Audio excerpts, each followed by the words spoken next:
Bonjour, voici l'activité 3. Deux élèves, Alice et Bertrand, ont chacun une calculette et ils affichent le même nombre sur leur calculette.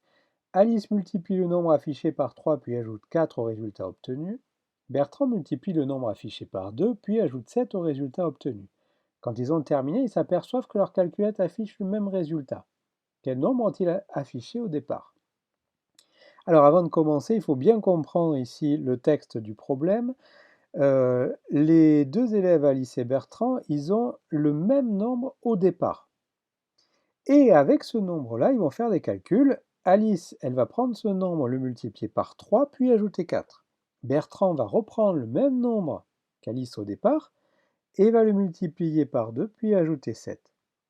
Ils ont le même nombre à l'arrivée, et on vous demande quel nombre ils avaient pris au départ.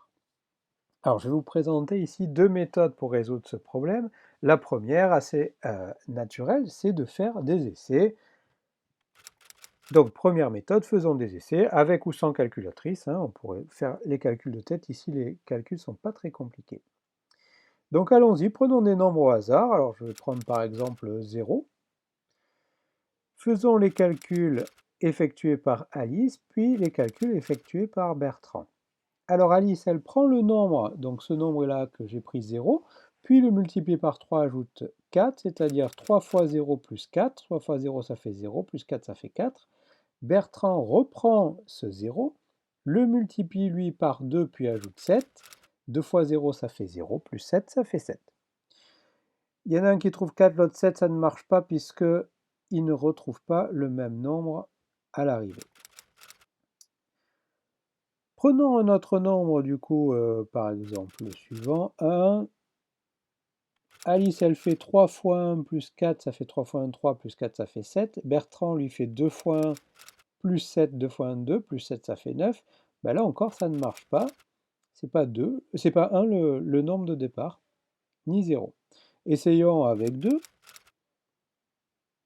Alice, elle fait 3 fois 2 plus 4, ça fait 3 fois 2, 6, plus 4, ça fait 10. Bertrand, lui, va faire 2 fois 2, 4 plus 7, ça fait 11.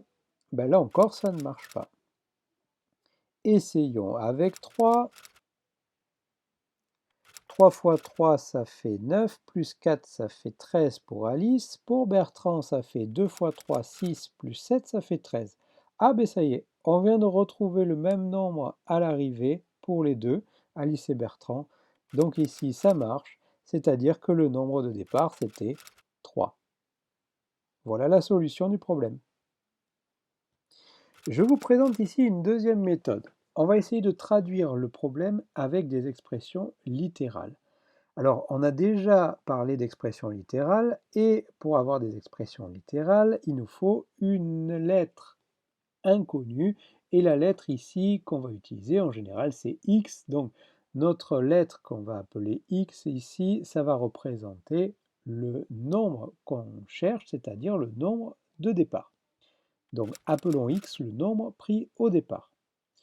Traduisons les calculs que fait Alice. Alice, elle prend le nombre de départ, elle le multiplie par 3, puis ajoute 4, ce qui va nous donner pour l'expression pour Alice 3 fois x plus 4, qu'on peut marquer aussi 3x plus 4. Pour Bertrand, lui, il va multiplier le nombre par 2, puis ajouter 7, donc l'expression 2x plus 7. Pour finir de traduire le problème, il faut que les deux calculs donnent le même résultat pour Alice et pour Bertrand, c'est-à-dire que 3x plus 4 doit être égal à 2x plus 7. Cette égalité avec la lettre x, c'est ce qu'on va appeler ici une équation. Alors, comment trouver la solution de l'équation? On dit aussi résoudre une équation. On va faire exactement comme on avait fait avec les balances ici, avec par exemple les bols et les grammes, comme si x c'était un bol et les nombres constants en violet ici, comme si c'était des grammes. Donc il faut bien faire quand même dans sa tête la différence entre les nombres de x et les nombres constants. Alors regardons ici pour avoir la valeur de x, c'est-à-dire la masse d'un bol, il va nous falloir, comme pour les balances, mettre d'un côté que des bols et de l'autre côté de la balance, c'est-à-dire de l'autre côté du signe égal, que des grammes. Ici, on a des bols et des grammes à gauche et des bols et des grammes à droite, c'est-à-dire des x et des nombres constants à gauche du signe égal et des x et des nombres constants à droite du signe égal. On peut commencer par éliminer par exemple le 4 en nombre constant, ou le 4 grammes, si on parle de bol et de grammes, en les enlevant, en faisant donc moins 4.